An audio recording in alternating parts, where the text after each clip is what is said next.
Welcome to another edition of From the Front Lines. Our real estate managers are addressing COVID-19. Our topic today is maintaining productivity. I'm here with Donna Brighton, Chief Ideas Officer of Brighton Leadership Group. Donna, how can we maintain productivity at a time when many of us are working full-time remotely for the first time? Excellent question, Suzanne. So rather than maintaining productivity, I would recommend that everybody consider resetting your expectations.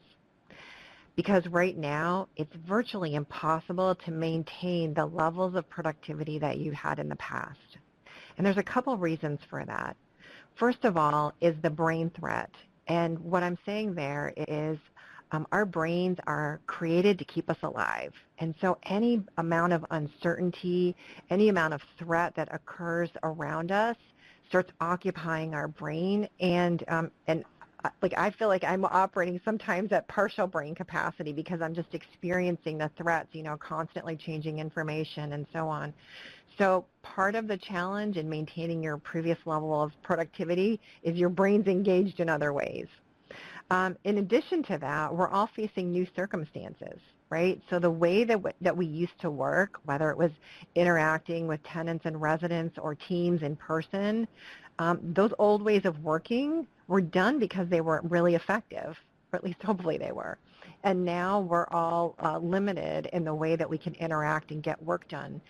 So we have new ways of working now, and we need to figure out how to be as productive as possible in that new context. So the recommendation that I have for all of you listening is to do two resets. Reset your work and reset your relationships. So here's what I mean by that. As you think about all the work that you need to get done, if you make a list of it, so all the tasks that you have, like dealing with tenants and residents, if it's the beginning of the month, what about collections from everyone or, paying the bills, whatever that might look like, budgeting, analysis. So all of those work tasks, capture those on a list, but we're not done because we're all dealing with managing both our professional and our personal lives. So incorporate those other tasks that everybody's being faced with, whether it's managing your child's education, right, keeping up with the assignments from their school or making sure they're following through or just making sure that they're cared for on a daily basis. That takes up your time and it's going to impact your productivity. Things like keeping in touch with your team, of course, are important, and then taking care of yourself. And we'll give you some tips on that later on. But all of those activities, all of that work, personally and professionally, list it out and then take a moment and prioritize what's most important, what's absolutely essential that you can't ignore. I mean, making dinner every night is pretty important for us. So take a moment and reset your work priorities personally and professionally.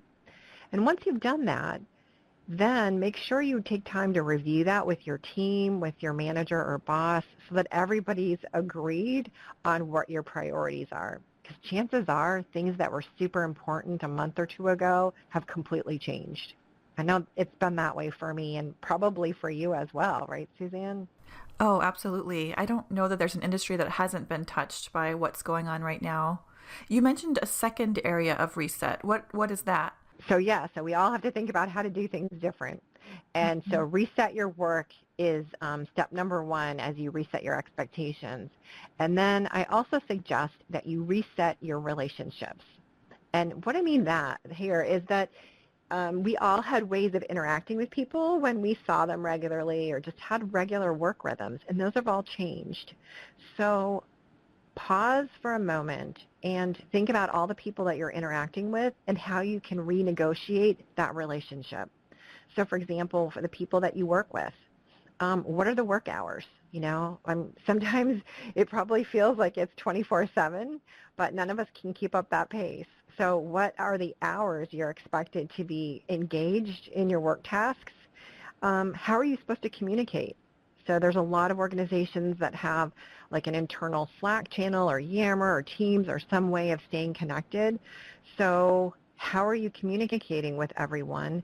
And then when people are communicated with, say you send an email to a team member, what's the expectations for response time?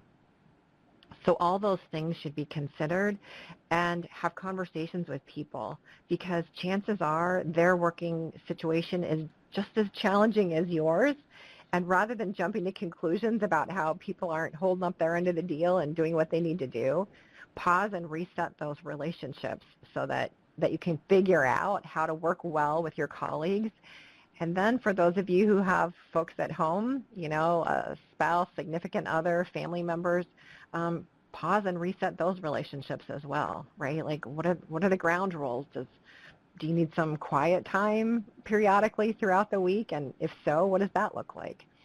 So in terms of maintaining productivity, if you pause and reset your expectations in terms of the work you need to do and the way that you relate and interact with people, that will significantly help you in achieving the level of productivity that's possible in these days. Great advice, Donna. What else are you seeing that's changed in this current work environment? Yeah, there's a couple of things I'd like to recommend. First of all, being able to see people is really important. And when I say that, I mean visually. So that's why these video conversations are so important. We're reading stories every day about people using a variety of different ways to connect with others visually. So if at all possible, use some type of technology that enables sharing of a face, because that creates connectedness and a greater level of relatedness. So not only for meetings and having video conference as you meet with people, but consider those that you're interacting with, and can you possibly record a little video message? So instead of just sending a short, curt email or a text message, imagine pausing and just recording, maybe it's a note of encouragement or thanks as a video, and sharing that video out with your tenants or residents, with your colleagues. So whoever would be beneficial in receiving that message, see if you can reframe it from just a text message or an email into a video communication. So that's one. And today, when we're so isolated from each other because we're all staying in our homes, as much as possible, create visual connection through video. Another change that I really want to emphasize for everyone is how to create a single source of truth. There's people working all over the place, and there may not be a consistent way of capturing and documenting all the discussions and decisions that are being made. And rather than being able to walk down the hall, if you were accustomed to working in the office, and saying, hey, what's going on with this or that, and getting an answer, you want to create a single source of truth. So that's an online source of documentation. Write things down. And there's two reasons for that. Number one, if you keep things in a written form and put them in a place that everybody knows where to find them, it's going to mean that when, at 11 o'clock at night, somebody's working on something and they need an answer, they'll know exactly where to go to find the discussion that happened or the decision that was made, because it's all kept consistently in that single place. So everybody will know where to go. Secondly, by documenting everything, the discussions, decisions, etc., it will make sure that what you remember is actually accurate. Because the reality is our brains are very stressed. The version of our brain that's operating today, no matter how much yoga or meditation you're doing, retains less and is a lot more challenged than our brains of a month or two ago. So by documenting things, it ensures that we're all consistent in remembering what we actually talked about, and it serves as a reference for the people that were in the meeting or in the conversation, as well as those who need to be informed. So video, seeing people, is a really important thing that's different because we're separated from each other physically. Secondly, documenting everything so that you have a single source of truth. And then the other change I would recommend is pausing. Pausing to practice empathy for yourself and others. And the temptation is, especially with so much going on and so much stress, is like to get right to business and get into whatever discussion or conversation you need to have. But how can we practice kindness for ourselves and others? First of all, we can create some space for conversation. People are processing things and dealing with things that are really different, right? They're things that's unprecedented. There's no way that anybody knows how to handle this. There's a lot of leaders that I coach that are saying, I'm not prepared for this.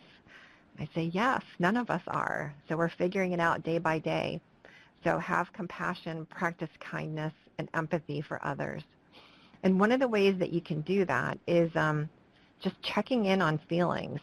Now, that might sound strange in terms of business advice, but the reality is that our feelings or emotions is really energy in motion. So an emotion is energy in motion. And when you have a lot of emotions, they need to be released. So by having a conversation and just asking somebody how they're feeling and enabling them to process that can be incredibly beneficial to enable you to create a connection and then move into whatever the action or task is that you need to accomplish. Donna, any other advice for real estate managers at this time?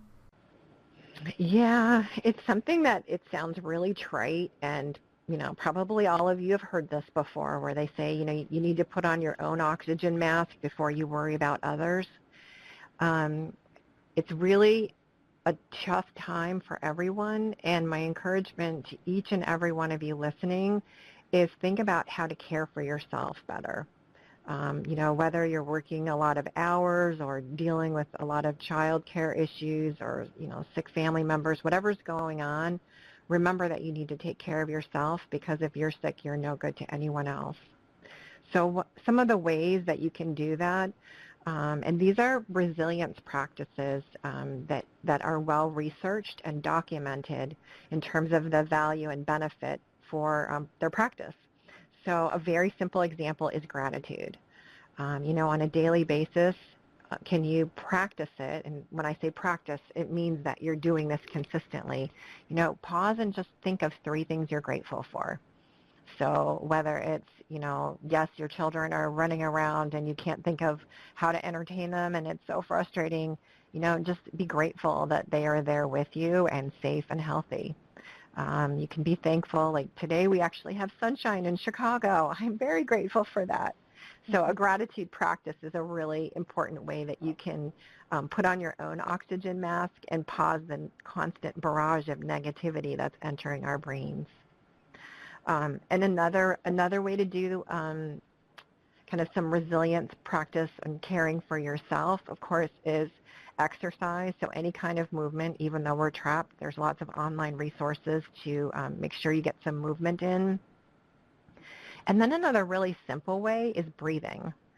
Breathing, believe it or not, is our way to hit the pause button. And while I know the whole theme of this conversation is around productivity, if your energy gets sapped or you get overwhelmed or your emotions are, distracting your brain, breathing's a really powerful way to hit that pause button and give you the opportunity to regroup, reset, and refocus. Thank you so much again, Donna. This is really great advice as we all continue to adjust to this new normal. Please continue to visit IROM.org, where you'll find our page dedicated to providing updates and resources to support real estate managers in making informed decisions during this time. That's IREM.org.